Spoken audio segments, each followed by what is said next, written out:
28 janvier 2023, République tchèque. Le candidat centriste Petr Pavel est élu président. Européiste et atlantiste, il déclare dans un contexte de guerre en Ukraine: nous devrions fournir à l'Ukraine tous les moyens pour l'aider à repousser l'armée russe hors de son territoire. La Tchéquie est à l'heure actuelle un allié inconditionnel de l'Ukraine.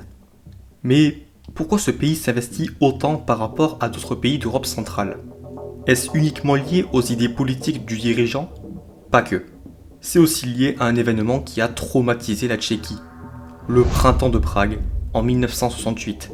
Aujourd'hui, je vous explique ce que c'est et quel lien y a-t-il avec la guerre en Ukraine.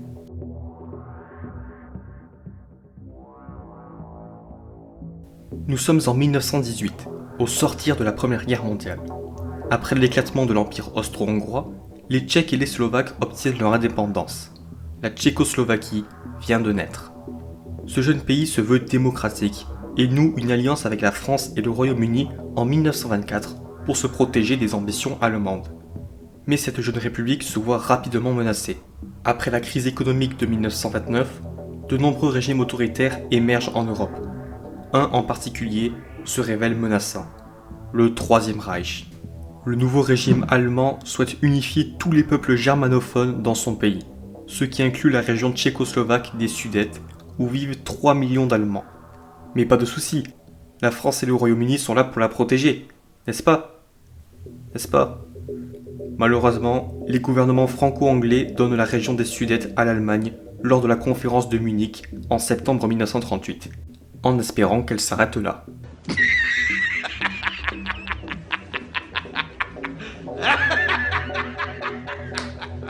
En mars 1939, le chancelier allemand envahit le reste de la Tchécoslovaquie. La Tchéquie est annexée et la Slovaquie devient un État satellite allemand.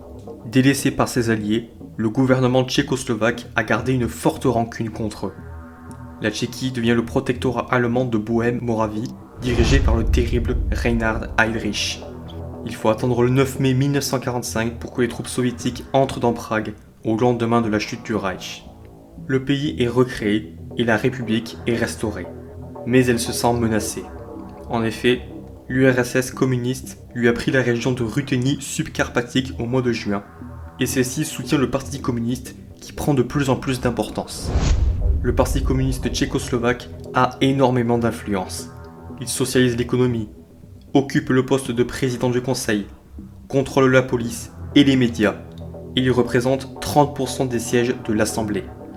Face à l'opposition grandissante des libéraux, le parti prépare un coup d'État. Le 17 février 1948 éclate une crise politique sans précédent. Suite à une dispute sur la nomination des commissaires de police de Prague, l'affaire prend de l'ampleur et le 25 février, suite à la démission de plusieurs de ses ministres, le président Edvard Beneš démissionne à son tour. Le Parti communiste écarte tous ses opposants du pouvoir, devient le parti unique et instaure la censure. Le parti a le plein pouvoir sans que le président ne s'y oppose. Dans un contexte de guerre froide, c'est désormais clair, la Tchécoslovaquie a rejoint le bloc communiste influencé par l'URSS. « 6 mars 1953. Joseph Staline, le dirigeant de l'Union soviétique, décède après presque 30 ans de règne. Son successeur, Nikita Khrouchtchev, décide de trancher radicalement avec la politique de son prédécesseur. C'est la déstalinisation. De nombreux déportés des goulags reviennent chez eux et les crimes staliniens sont ouvertement dénoncés. En bref, la pression se relâche. Et même un peu trop.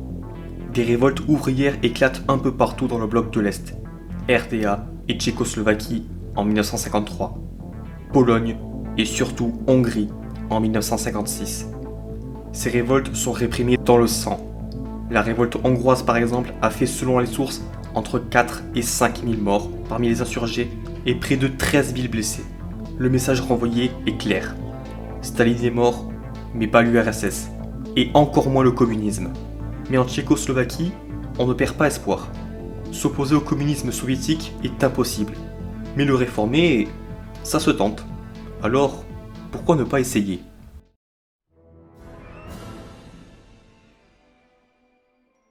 L'année 1968 a marqué le monde par ses nombreuses contestations. Aux États-Unis, la guerre menée au Vietnam est de plus en plus impopulaire et résulte en des manifestations étudiantes. Et l'assassinat de Martin Luther King augmente les protestations en faveur du mouvement des droits civiques. En Europe, c'est plus ou moins la même chose. La France notamment est marquée par des grèves étudiantes et ouvrières lors des événements de mai 68. Politiquement, économiquement, socialement et culturellement, le monde s'apprête à changer. Et la Tchécoslovaquie dans tout ça? Eh bien, elle a elle aussi inauguré des changements, et moins violemment. En janvier 1968, Alexandre Dubček devient secrétaire général du Parti communiste tchécoslovaque. Peu de temps après son arrivée, il souhaite instaurer une politique de libéralisation et de démocratisation. C'est ce qu'il appelle le socialisme à visage humain. C'est un mouvement qui vise à réformer le communisme traditionnel sans pour autant se détacher de l'URSS et du bloc de l'Est. L'objectif n'est donc pas de combattre le communisme, mais de le faire évoluer, de le mettre à jour. Et comment compte-t-il s'y prendre? Eh bien, il commence par instaurer une forme de liberté d'expression. La censure est supprimée, des œuvres non communistes sont de nouveau autorisées, les sciences non conformes à l'idéologie communiste comme la biologie sont de nouveau enseignées, des prisonniers politiques sont libérés et la liberté religieuse est rétablie. Tout cela ne se fait pas en un jour, évidemment. Elles ont lieu entre janvier et août 1968. Et tous ces changements ne sont pas très appréciés par le Kremlin.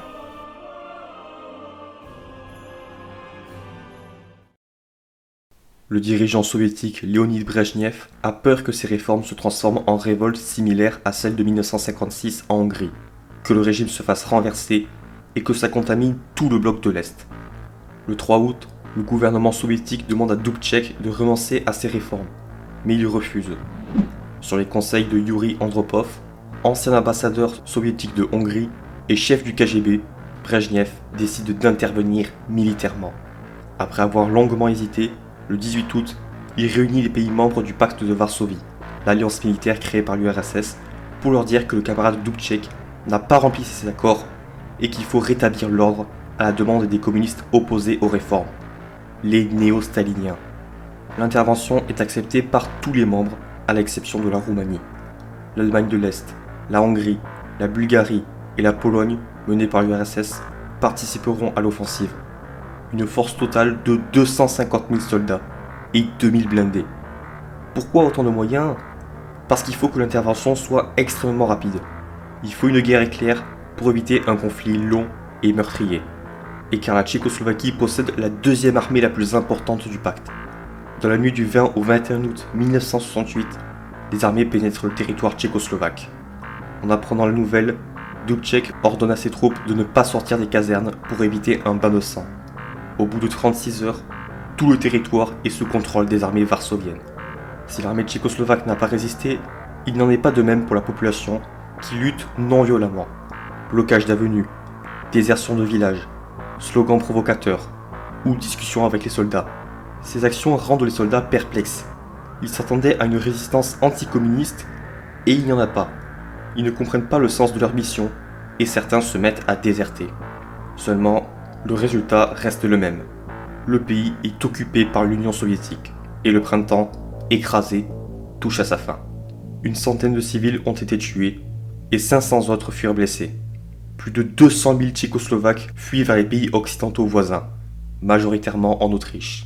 Dubček est maintenu au pouvoir, mais le 26 août, il se retrouve forcé de signer des accords à Moscou qui mettent en place une politique de normalisation et à maintenir des divisions soviétiques sur place.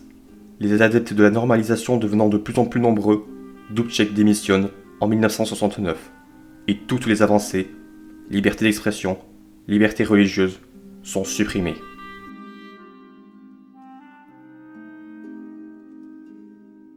Comment la répression du printemps et l'occupation de la Tchécoslovaquie a-t-elle été perçue à l'international? Très différemment. Les différents partis communistes du monde sont divisés et des scissions apparaissent chez les PC israéliens et vénézuéliens. Certains pays communistes comme la Roumanie, l'Albanie ou la Yougoslavie ont une position plus ambiguë. Ils dénoncent l'ingérence étrangère sans forcément adhérer aux idées de Dubček. Du côté occidental, les réactions sont quasiment absentes. Que faire pour une nation qui ne veut pas se défendre ? Déclara Charles de Gaulle le jour de l'invasion. Le président américain Lyndon Johnson fit comme si l'opération n'avait pas existé pour ne pas rompre la période de détente avec l'URSS. Après tout, ils venaient juste de sortir de la crise des missiles de Cuba et ils avaient une guerre à mener au Vietnam. La République fédérale d'Allemagne, quant à elle, adoptera la même position.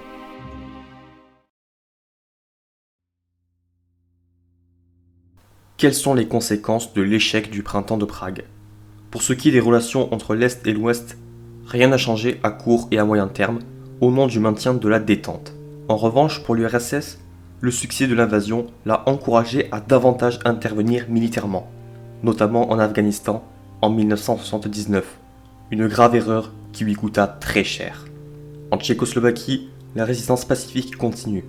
Le cas le plus connu est l'immolation par le feu de l'étudiant Jan Palach en guise de protestation contre l'occupation.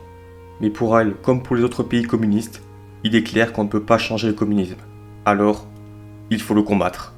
Les gens ne croient plus au communisme. Et s'ils ne peuvent pas le dire publiquement dans les années qui suivent à cause de l'occupation, ça ne tarde pas à évoluer lorsque Gorbatchev arrive à la tête de l'URSS en 1985. L'introduction de la liberté d'expression et la fin de la censure, l'annonce du retrait des troupes soviétiques des pays de l'Est, et surtout la chute du mur de Berlin le 9 novembre 1989 donne le signal de la révolte. En novembre 1989 éclate la révolution des velours. À Prague et à Bratislava, des milliers de manifestants protestent sans violence pour la liberté. Des élections libres sont organisées et le chef de l'opposition Václav Havel est élu président par le Parlement. Le régime communiste est tombé et donne naissance à la nouvelle République tchécoslovaque, sans la moindre effusion de sang.